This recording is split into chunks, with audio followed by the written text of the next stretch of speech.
तुम्ही हे बघा हे तुम्ही ट्रेनिंग देताय का याचं? हां, या मुलांना आम्ही ट्रेनिंग देतो. हां जसे मनोज साळुंखे सर आहेत, त्यांनी मला घडवलं. तसेच आमचे प्रेरणास्थान म्हणजे शांती कांबळे हे माझे गुरु आणि मनोज साळुंखे हे माझे. तसे शाळेमध्ये जाताना माझे शिक्षक वगैरे वर्ग आणि त्यांच्यामध्ये मुख्याध्यापक ते माझे पहिले स्थान गुरु. आणि त्याच्यानंतर मला काही त्यांच्याकडनं प्रेरणा मिळाली. त्या प्रेरणानुसार मी कमीत कमी 1-2 वर्ष स्ट्रगल करून मग मला शांती कांबळे यांचा नंबर मिळाला, ते पण माझ्या अक्काच्या मुलाकडून. आणि मग त्यांना अशी प्रॉपर्टी वगैरे पाहिजे होती का बाबा मला अशा मुलांचं सोयीस्थान आणि अशी मुलं मतिमंद मुलं आहेत तर त्यांच्यासाठी काहीतरी करायचं आहे. त्या उद्देशानुसार आपण त्यांना ही जागा घडवून दिली. आणि त्यांच्यानुसार का बाबा हे एवढे मोठे व्यक्ती असून का यांच्यामध्ये त्यांना काय दिसतं काय नाही त्यांचाच मला गुण घेऊन का बाबा या मुलांसाठी हे करू शकतात तर आपण काय नाही करू शकत. म्हणजे आपण मतिमंद मुलं असं न म्हणता they are god's gift, god's child असं म्हणणं जास्त महत्त्वाचं आहे. कारण की ह्या मुलांना घरी न राहणं आणि त्यांचे पॅरेंट्स किंवा समाज किंवा इतर नातेवाईक ह्या मुलांना पण ॲक्सेप्ट करत नाही. ही सत्य परिस्थिती का आम्ही बघतोय का ह्या मुलांना फक्त त्यांना घरामध्ये नसून एका खोलीमध्ये ठेवतात. बरोबर आहे. काय यांच्यावरती काय प्रक्रिया करू शकतात, डॉक्टर यांच्यावरती काय ट्रीटमेंट करू शकतात, याच्यावरती अजून काय प्रतिक्रिया. तुम्हाला आणखीन माहिती आहे का मुलींची समस्या काय आहे ती? मुलींची समस्या म्हणजे शांती कांबळे हे त्यांच्यामध्ये रुजलेले आहेत आणि त्या मुली. आणखीन तुम्हाला माहिती आहे का सर्वात मोठी समस्या काय ते? त्यांची समस्या नाही सांगते, माझा लहानपणचा अनुभव आहे. पुढे तुम्हाला पण ते जाणवतं नंतर. आता तुम्ही तर या युगातली मुलं आहात. माझ्या बालपणी किस्सा सांगते मी तुम्हाला. बालपणी एक मुलगी होती आमच्याच बरोबर जन्मलेली. मी आता 65 वर्षाची आहे. गुजरातला एक किस्सा असा घडला होता की तिथे ती मुलगी तरुण वयात आली, ती बसायला लागली. तिला ते कळालं नाही. तिचे आईवडील तिला पाठीमागे ठेवून द्यायचे. तिचा किस्सा असा घडला की रेप झाला तिच्यावरती. हां, मग त्याच्यानंतर आम्ही गुजरातमध्ये एक नियम काढला की अशा मुलींचा गर्भाशय काढून टाकायचा.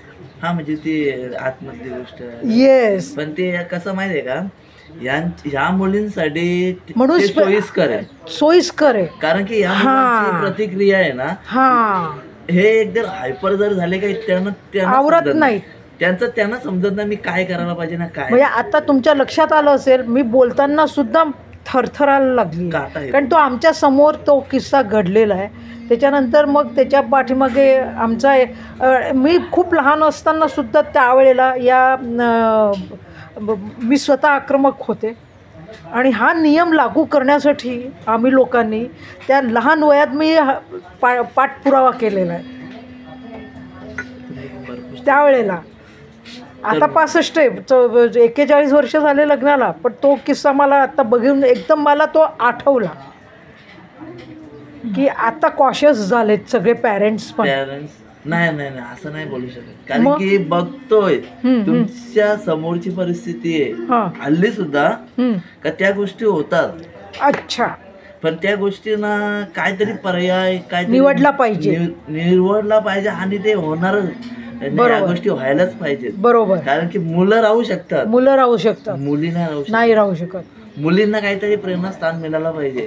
याच्यामध्ये गव्हर्नमेंटचा पण हात पाहिजे, काही लोकांचा पण पाहिजे. तुमच्यासारखे आमच्यासारखे काही लोक असतील त्यांचा पण काय निर्देशानुसार आणि काय गोष्टी घडतात ज्यांच्या सोबत आणि काय गोष्टी घडू नये या सर्व समाजाने नसून एक व्यक्ती समोर येऊन त्यांनी काहीतरी पर्याय यांच्या निवडला पाहिजे.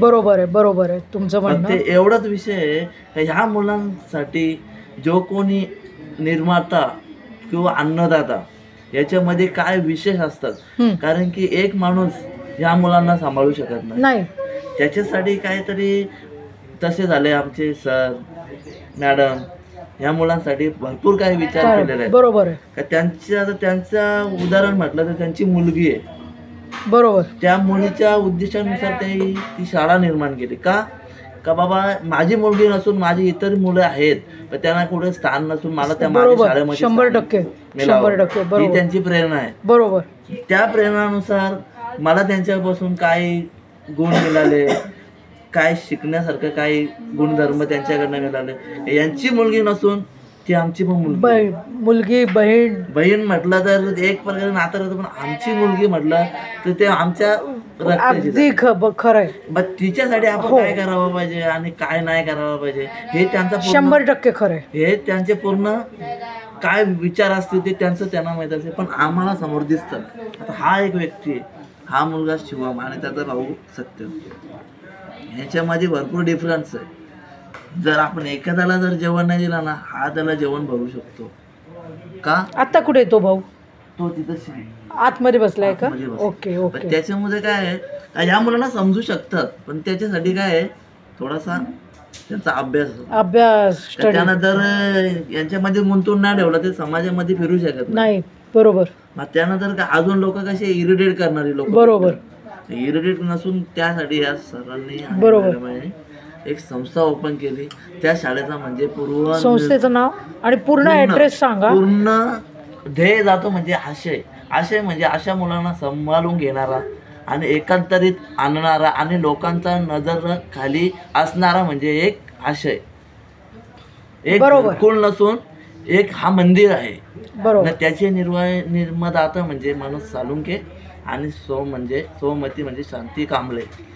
हा त्यांचा एक झाड नसून एक जड म्हटला तरी त्यांना बी पेरलंय ते आता वटवृक्ष होईल हळूहळू. होणारच आहे. त्याच्यानुसार त्यांचा काहीतरी प्लॅन आहे आणि त्याच्या पुढेही जाणार आहे. त्यामुळे मनोज सालुंके हा एक जड आहे आणि त्याच्या फांद्या म्हटलं तर आम्ही आहे आणि शांती कांबळे एक सूर्याचा किरण आहे. बरोबर. त्यांच्यामुळे जर आपण पुढे झालोय तर त्यांनाही सुद्धा म्हणजे आपण तर काहीच नाही, खारीचा वाटा उचलतोय. खारीचा पण नसून एक म्हणजे शून्यातून बरोबर अगदी खरं आहे. आणि ते शून्यापासून पुढे चाललेत आणि आम्ही पण त्यांच्या मागोमागे. बरोबर. त्यांच्यासाठी आपण बरोबर काय करायचे आणि काय नाही आपल्या मनातून नसून त्या आपल्या ध्येयापासून आपण.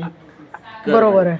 आता मी कर्तव्यदक्ष पोलीस मित्र आहे. आमचं हेतू तोच आहे की गावागावांमधनं असे हे आहेत त्यांना व्हिजिट देऊन ते मी लकी आहे की मी माझ्याच गावातलं मला माझी मुलगी मालिनी ताई घेऊन आला तिथे.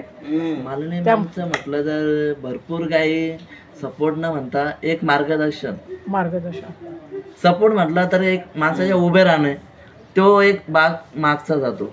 पण मार्गदर्शन देणारे म्हणजे मालिनी मॅडम असून अशी इतर भरपूर व्यक्ती आहेत त्यांच्यासारखं न जाता आणि त्यांच्या या मुलांसाठी करता न करता जाता अभिमानाची गोष्ट आहे. म्हणजे आई वडिलांना आम्हाला एक मुलीबद्दल आमच्या मुलीबद्दल आम्हाला हे मला माहिती नव्हतं.